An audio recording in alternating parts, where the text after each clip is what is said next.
Hi, my name is Jenny Hagan, and I served in Kenya from 2010 to 2012. And I was in a place called Kioni, near Kibwezi in eastern Kenya. I taught in a school, a secondary school, and in Kenya, people, although there's dirt everywhere, it's so dry in eastern Kenya, no rain ever. But I know some people, my family in America, thought it was very dirty there, and there was a lot of dirt. But Kenyans like to be clean.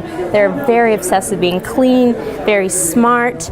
And one day I was at school, and the deputy, Josephine Mutua, came to me in my office. Jenny, there's a stain on my shirt.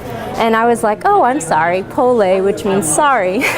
And she was like, no, I need to do something about it. She was frantic. She said, don't tell anyone about the stain on my shirt.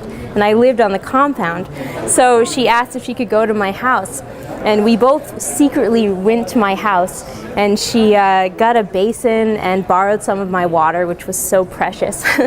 And she took her shirt right off. I was like, oh!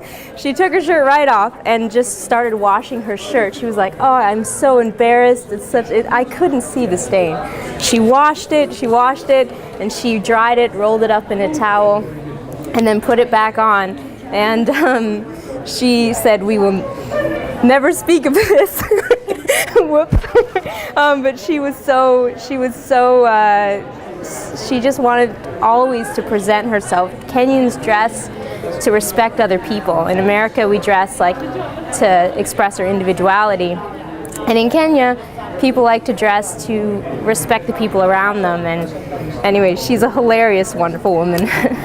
My name is Ryan Keith. I was in Kenya in 2010 to 2012. I was in a village called Kubibagasa. It was in northeastern Kenya, near a town called Marsabit. And my story. So my village was very dry, and they were in this like 7-year-long drought. And then one day it finally rained, and I'd been there for about a year. And so people in my village didn't really know how to handle the rain. I was at school at the time, and so I had to go home because I thought the road would get washed out. It was just like a very small dirt road. So I left school and I started walking home, and I was soaked. And so I took off my shoes, and I was wearing a skirt, and I was just dripping wet. It looked like I went in a swimming pool. And by the time I got near my house, I didn't really care. I was just so happy that the rain was there, and I wanted to go home and start catching the water in buckets and be able to like take a bath.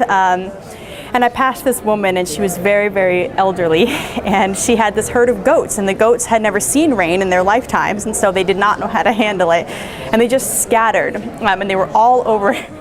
And I felt so bad for her because she had a panga, a machete in one hand, and she's got a baby goat in the other, like a very small baby goat. And then all the other goats were just all over the place, and she's barefoot, and she's running around trying to herd them back into some kind of line so she can get them down the road across the river to her hut. So she didn't speak any English or Kiswahili, which is the language that I spoke. She only spoke the tribal language, Kiborana. So I tried to help her, and she and I managed to get all the goats in one little pack, and then we went down to the edge of the river, and we had to take the large male goats and sort of shove them into the water so that they would be brave enough to swim, and then the younger mama goats would then swim across, but the babies were all too small. So we spent about 10 minutes carrying all the baby goats from one side of the river to the other, and it was just a really good time. And she didn't have any way to tell me thank you, but she just smiled, and she just was just so grateful. And I didn't see her again for another year, and then the last week I was in Kenya, I was saying goodbye to my village, and I saw her again, and it was raining, and she said, "Do you remember me?" And she remembered me from that one time that I helped her take her goats. It's a great story. My name is Bill Lewis. I was Peace Corps in Kenya in 1974 through 1976. I was a teacher. I spent my time in 2 high schools. Most significantly, I was in northern Kenya at the intersection of Ethiopia, Somalia, and Kenya, where they all 3 come together. So it was in the middle of the Ogaden Desert, and to the best of my knowledge, I was the only non-African for approximately 200 miles in any direction. I loved it up there, the desert. We had our little town, Mandera, and nothing for 100 miles in any direction. And I loved to run, so I was a cross-country runner in high school and in college. And so I would get up in the morning, I'd put on a kikoi, which is basically a wraparound skirt that all the men wear in Somalia. And I would go out running, and I would just go out into the desert in some direction, just a few miles, just because it was fun. And one day I decided, I've never been up on that little hill over there. There's a little hill at the edge of town. It turns out this was the border between Somalia and Kenya.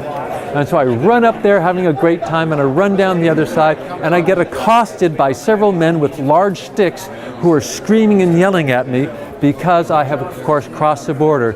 And they asked me not very politely to walk back to the police station with them. And so here I am, basically wearing a kikoi and shoes and nothing else. Because it was a nice day. It's always warm in the desert. And back at the police station, Bulawayo, they were in a major panic because they did not want anything happening there. And why did they pick up this poor Peace Corps guy who was a teacher? Everybody knew who I was because I was the only one there. And so there was frantic amount of telephoning between the 2 countries. It was, a mile across. And a Kenyan vehicle came dashing out, picked me up after an hour or 2, and dashed back across the border. And I got a strict remonstration. What's the they pretty much, the cops are just yelling at me, "You idiot! You know what could have happened to you if they had heard, if Mogadishu had heard, you would be in jail for the rest of your life." And it was just an amusing little time, and I got to see a little bit of Bulawayo, which I hadn't seen before, and life went on as usual.